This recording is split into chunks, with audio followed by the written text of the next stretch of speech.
You're the owner of a small business, which means you're also the tech guy, and HR, and personal assistant, and head honcho, and intern.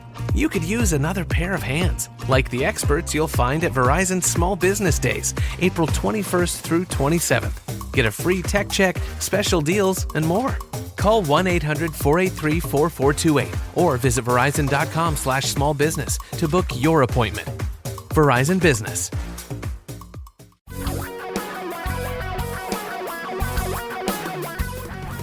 Reality radio for a really great future. We're talking real money.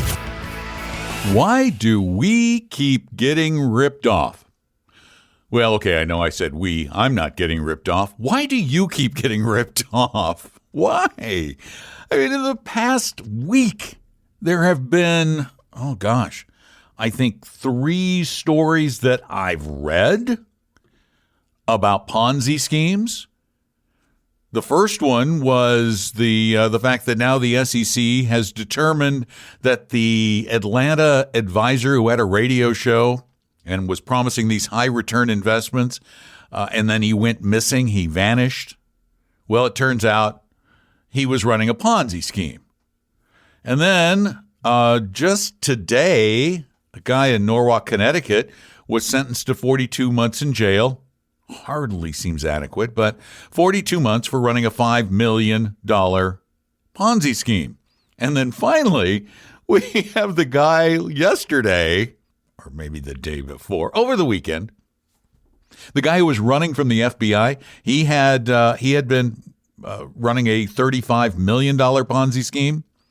And he was running from the FBI in his truck, and then he pulled up to a lake and jumped in the water and tried to get away in a lake with an underwater scooter. You know, the little things you hold on to and they go pull you through the water. So not only are they perpetuating Ponzi schemes, but they're all trying to get away, aren't they? They generally don't do it. They always get caught. Almost always. A lot of them get caught. Bernie Madoff got caught eventually. Took a while. But the question I have is, how do they keep getting away with your money?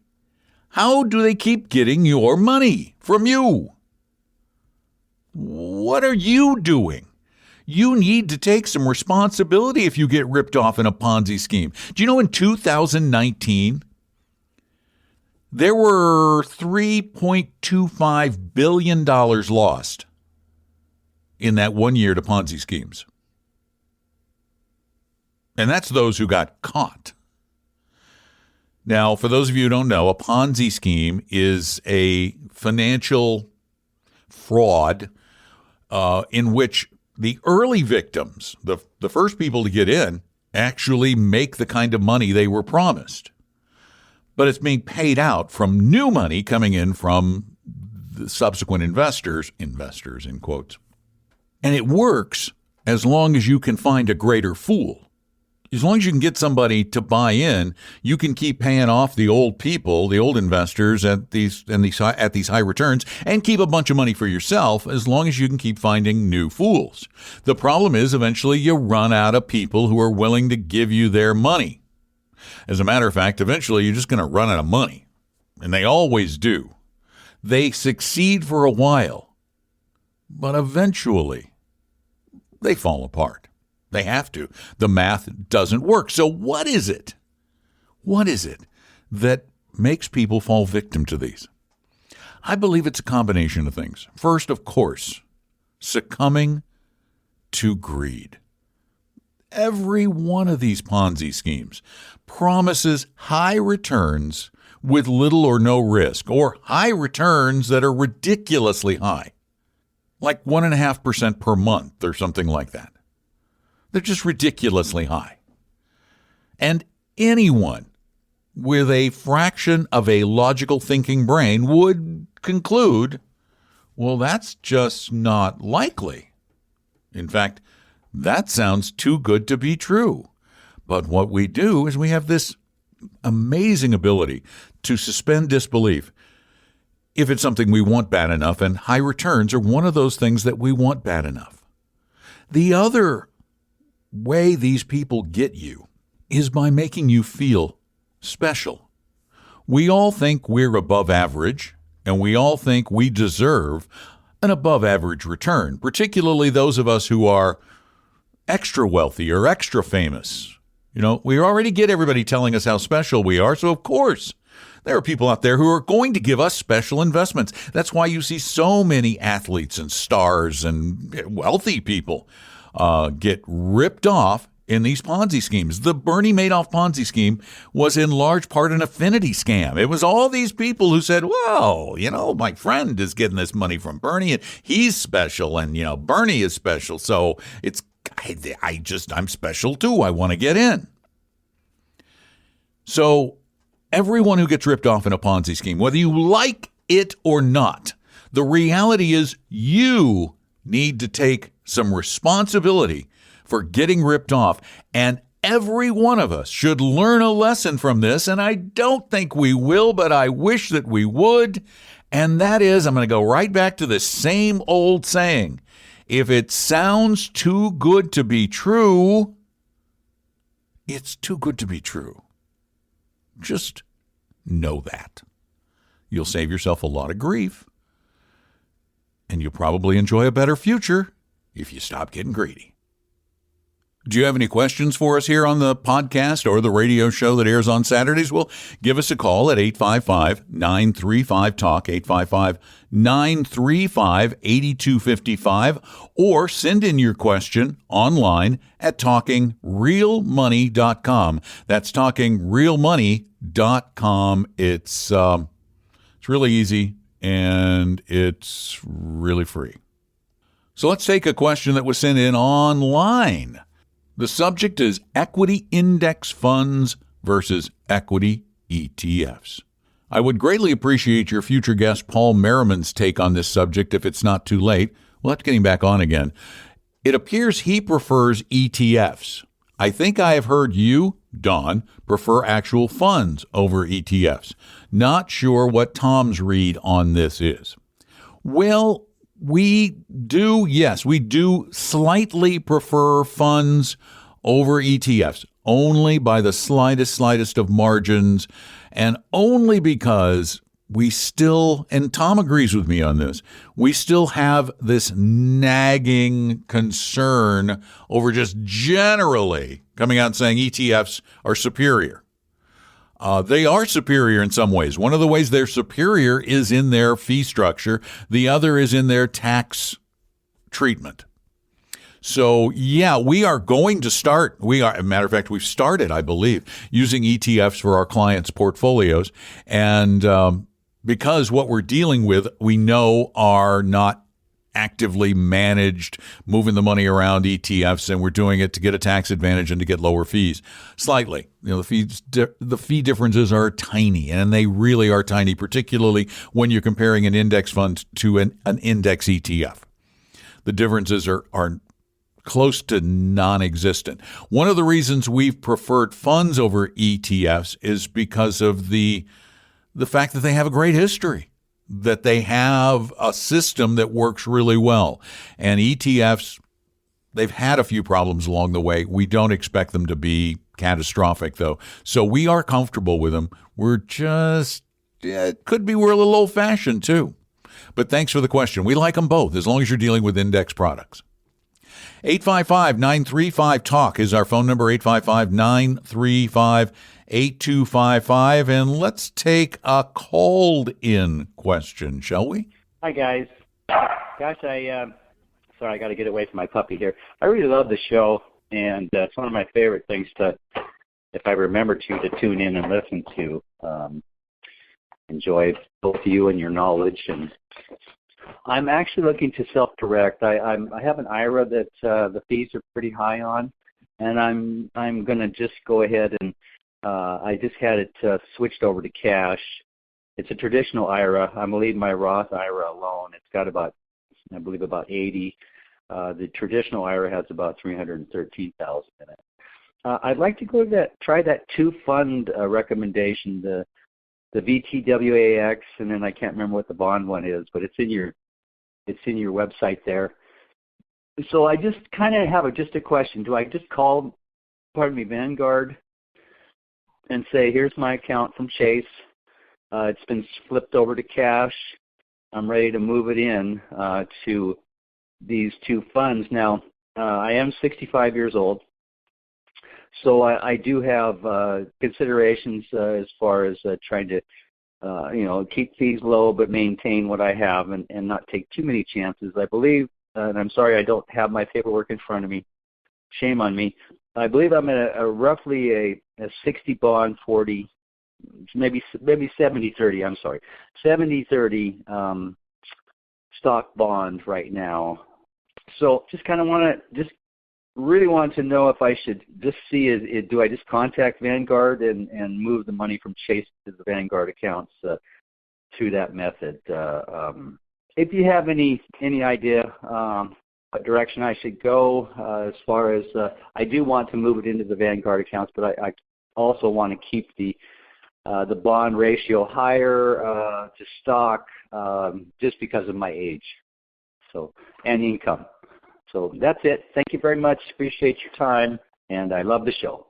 Thanks a lot. Well, thanks for the question and the kind comments. Yeah, it's simple.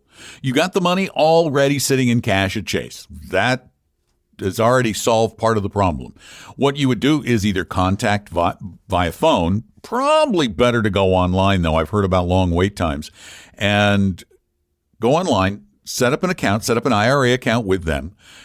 Fill out the information. You can send them the account information online, and they can then go to Chase and bring those funds over and then invest them properly at Vanguard. You also might just want to look at our 3-fund solutions that we have at talkingrealmoney.com. Just click on the white-haired woman listening to the earbuds in her ears. We have some funds that we suggest at Fidelity and Schwab that are a little bit less expensive, although the Vanguard funds are very inexpensive. I don't have a problem with you doing it. The bond fund is VBTLX, which is the Vanguard Total Bond Index. The VTWAX is the Vanguard Total World Stock Index. And a combination of those is going to give you massive diversification in a very simple, still very inexpensive manner. So I think that's just fine, but do go to their website. If you're at all computer savvy, you'll find it's going to be faster. It's really easy. You fill out the account information on the Chase account again, and then you tell them how you would like to allocate the new account. I believe they can even do regular rebalancing for you. I'm not sure, but I'm pretty sure. And as for the allocation, go to talkingrealmoney.com and take our risk quiz before you decide for sure, because you want that mix to be comfortable for you as a person, not as an age, for your psychological propensity to panic. So go take the risk quiz, get it set up, and I think you're going to be in absolutely great shape. Again, our phone number is 855-935-TALK. You can call that 24 hours a day, 7 days a week, and we do hope you do. Got another sent-in question. We'll do this one before we wrap up the podcast. This one's a pretty long one. Subject is TSP and 403B rollover to Roth/taxes. Hello, guys. I'm 27, a husband and a father. I'm a union electrician. Good for you. More people should become electricians and plumbers. Please? I can hardly find good people. Anyway, I am a union electrician and get 2 pensions and an annuity plan for my union. My annuity plan is an employer contribution plan only, and I cannot contribute. My employers are required to contribute 11% of a current $73 hourly wage to the annuity plan. Okay, I'm going to make that point again. Kids, go to trade school. Really? You're going to come out of college and work somewhere for $15 an hour or get a skill and earn $73 an hour? Anyway, between the 2 pensions, another 11% is paid into those. So 22% of the total is being contributed to my retirement from my current $73 an hour wage. I think that's great. Currently, my annuity plan is invested in the Vanguard 500 Index Fund. My main question is with my thrift savings plan from the military. He's 27. I am no longer active in the military, and I have a traditional TSP with $10,000 in it. I can no longer contribute to that and would like to roll it over into a Roth IRA. Lastly, I have a Massachusetts state retirement account, 403B, with about $2,000 in it that I would also like to consolidate into the same Roth IRA.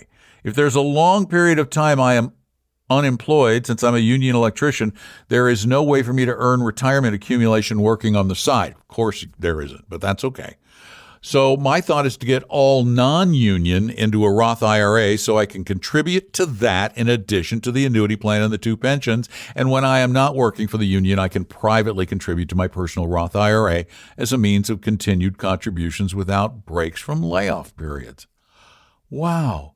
Now, if that is a good course of action, how do I go about transferring from a traditional TSP and 403B into a Roth and dealing with taxes? Should I pay out of pocket for taxes, or should I pay off the balance of the investments? I have about 12 to 15 months of living expenses in the bank saved up for unemployed periods. Wow. Man, I'm impressed. Truly impressed. You're doing great. You got a great emergency fund. Perfect. 12 to 15 months of living expenses. You're making good money when you're working. You can work on the side and contribute to a Roth. Yeah, I think it makes sense what you're doing. Even though the TSP has very low fees, it's great, it's fine, but you want to consolidate and make life easier. And I like the idea, since you've got so many other accounts reducing your hourly wage, in essence, from a tax standpoint too. Having a Roth is probably a good idea in large part because you're a good saver. You're likely to have a lot of money and a lot of taxes to pay when you're in retirement. So I love the Roth idea. You have the money. You really do have the money to do a transfer into a Roth IRA and pay the taxes on the $12,000. It's not going to be that terrible. It's probably, I don't know how your bracket works out, but based on your living expenses, you're probably looking at no more than $2,500, which you could take out of your emergency money for now and then replenish it. So yeah, I would do that, and I would look to set up that Roth IRA with Schwab, Fidelity, or Vanguard. Use the right mix of funds for your risk tolerance. Overemphasize stocks over bonds because you're young, and make sure you rebalance and make sure you own U.S. and international, and don't try to beat the market. Just be smart about it, as you have been with other things. And don't buy the Index 500 because apparently you have enough of that in the annuity plan with the union. Wow, I'm very impressed. Good job. Congratulations. Once again, you can send us a question at talkingrealmoney.com. You can call it in at 855-935-TALK, or you can speak it too at talkingrealmoney.com just on the contact form. But if your issue gets more involved, you're trying to get a retirement plan started, or you have one of these incredible hodgepodge portfolios where there's a bunch of everything all over the place in different accounts, and you want to get it all together, and you need a little help, or you want a second opinion, get in touch with us. Our firm is called Vestory. It's a 100% fiduciary, fee-only investment advisory firm, but we want to educate everyone. That's why we do the show and the podcast and Talking Real Money and the Real Investing Journal and 401-411, because we genuinely want to help everybody. So go to vestory.com, click on the contact button or whatever it is, set up an appointment with one of our advisors whenever it's convenient for you, via phone or online via Zoom, and spend a little time with one of our advisors. There's no obligation, there's no cost, and there will be no high-pressure sales pitch. Promise. So go to vestory.com or call 800-386-3004, and thanks so much for listening. Tell your friends, relatives, do it safely. Please stay safe during this stupid time we live in. Please. Don't be breathing on other people until we have a vaccine. I need you. Stay safe. Stay with me so we can all talk real money together. I'm Don McDonald. Talking Real Money Money. We hope you realize that the information provided on Talking Real Money is for educational and hopefully enjoyable purposes only. Providing personalized financial planning or investing advice takes time, so please consult with a really good fee-only fiduciary investment, tax, or legal advisor. We know a good one. Investing must always involve risk. In other words, you can and probably will lose money at times. Also, as much as you want it, no one can accurately, consistently predict the future. So past performance doesn't tell you a darn thing about what the future will bring. Unlike many other programs that say something similar, Talking Real Money is not trying to get you to buy or sell any financial products or securities. Instead, the program is provided as a public service by Vestry, a fee-only registered investment advisor. Thanks for listening, and please visit TalkingRealMoney.com for more information and disclosures. That's a wrap.